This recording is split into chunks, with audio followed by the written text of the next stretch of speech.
Elestetem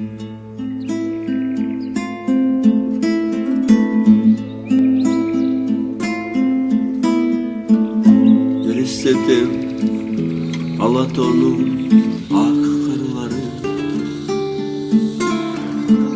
sıkıldım şıbırağa min sırları. Elestetem öskön jerim ara taşındı, kurman kılam men sen için. Turgan сөздү бул кишини мактабай деле коелу. Сөзгө чечен, билими терең Рыскелди Момбеков агабызга берели. Келиңиз. Мындай күн көтөрүп алайчы, көлөкөдө туруп кеткен окшойт. Ассаламу алейкум, урматтык тоңдук шайлоочулар. Мен берчи алда суроолордо жооп берсем.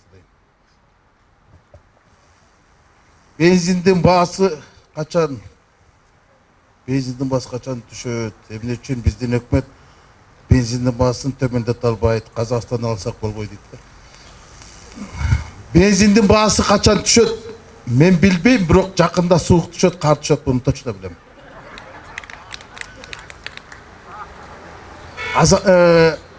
Башкача айтсам, зима будет.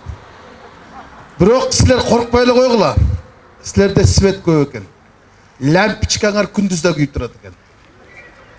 Башка жерде түнкүсүн күйбейт, тоң деле лампочка күндүз күйөт экен да. Жанагы там где начинается тоң, там и заканчивается закон деген мен бүгүн ишендим бул жерге келгенде. Эми бензиндин баасы жөнүндө берип атпайсыңарбы? Бензиндин баасы мен түшөрүн эмес, жакында көтөрүлөрүнө көзүм жетип турат. Анткени мындан 2 жума мурун Казак Республикасынын өкмөт атайын токтом чыгарды. Кыргызстанга же болбосо кошуна мамлекеттерге күйүүчү майды чыгарууга 6 айга чек койду. Мораторий киргизди. Бул деген бензиндин баасына дагы көтөрүлөт деген. Анткени биз Орусиядан алабыз бензинди. Анан Орус мамлекети менен Кыргыз өкмөтү сүйлөшсө болмок. Бирок 2 күн мурун көрдүңүздөр, Ереванда өкмөт башчыларынын саммити болду. Анан биздин өкмөт башчы барды. Көрдүңөрбү? Көрдүңөр. Анан кандай сүйлөшкөндө көрдүңөр да? Биздин өкмөт башчыны бул жакта маска тагынбай эле кой деп айтканда деле Орус өкмөт башчысы айтсам эмне кылайын деген таризде какты. Бул маселенин жоктугу эмес, бул мамлекеттин боштугу эмес, бул мамиленин жоктугу.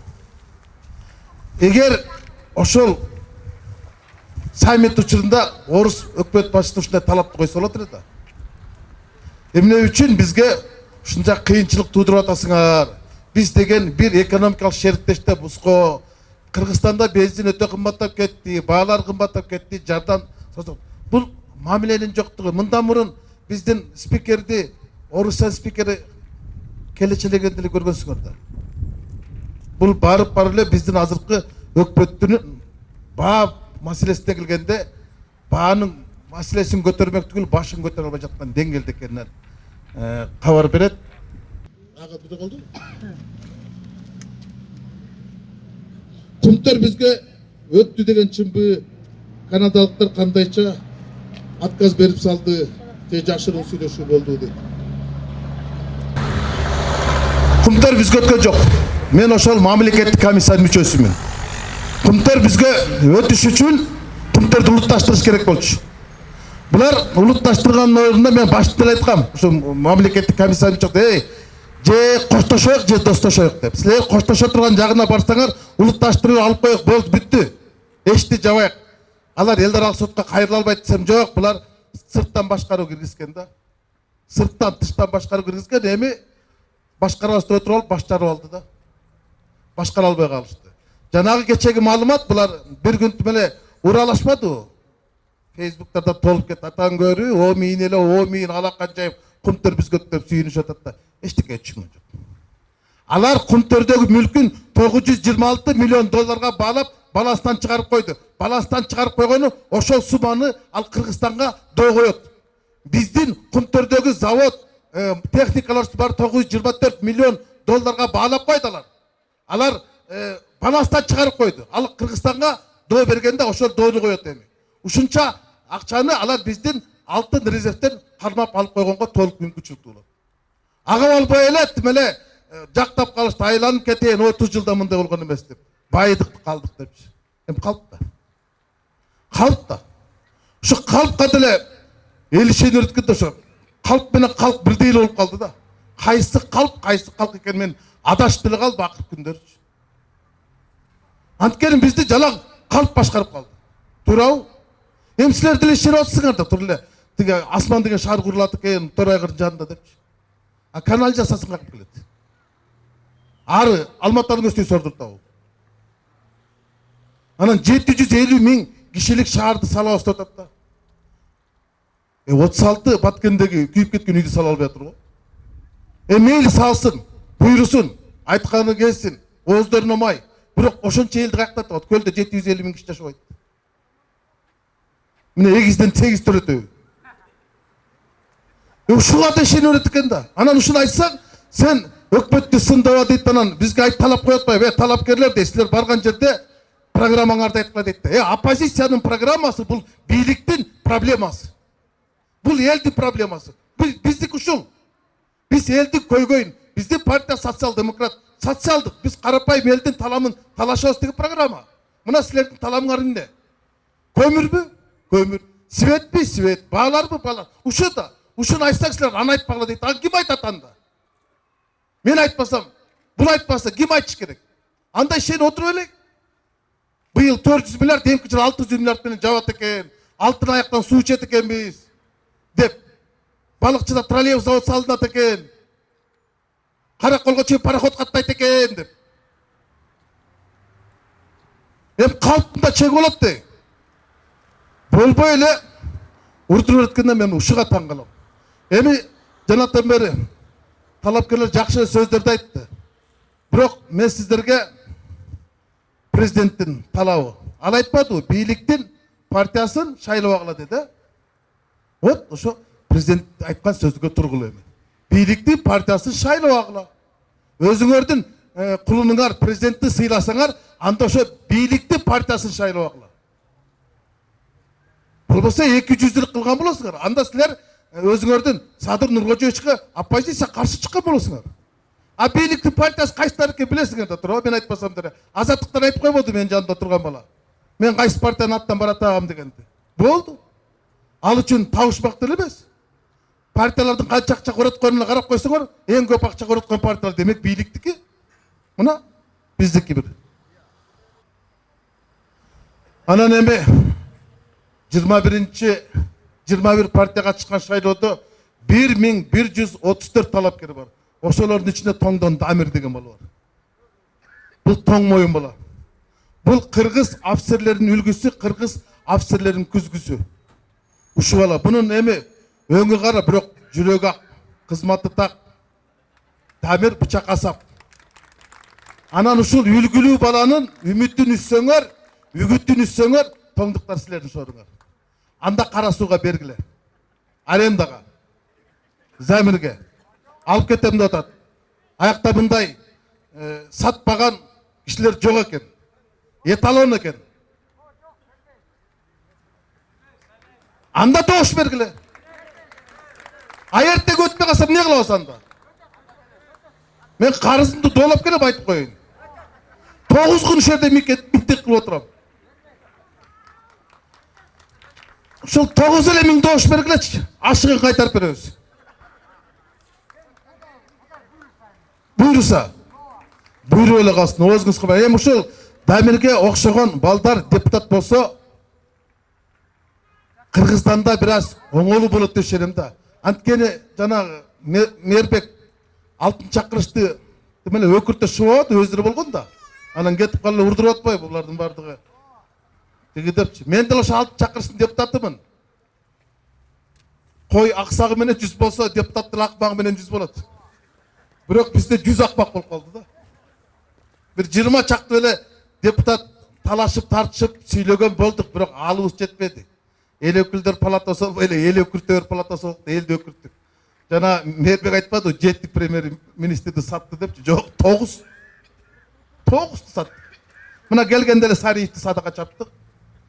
Сариев чаптык. Анан кийин Сапар Исаковду тоголоттук. Абылгазиевди ашадык, Бороновду бошоттук. Садыр Жапаровдун өзүн, Новиковду, Мариповду Акылбек Жапаров айланып келди. Bir президентти жолго салдык, bir президентти торго салдык. Анан ушул парламентти сиздердин бир уулуңуздар айтат да, легендарлуу парламент деп. Койчу, легендарлуу парламент. Кантип эле легендарлуу парламент болуп калайык ушундай шермендечилик менен. Анан парламент күчтүү болгондо өкмөт күчтүү болот, бюджет күчтүү болот, мамлекет күчтүү болот. Бизде парламент атан көрү. Оппак окуй.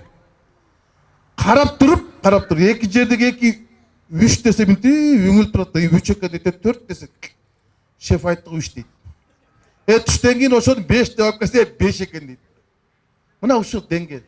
Анткени парламентке жалаң базаркомдор, банкирлер, бандиттер бар болгон. Балыгостор, уялчактар, анан анча-мынча урушчактар.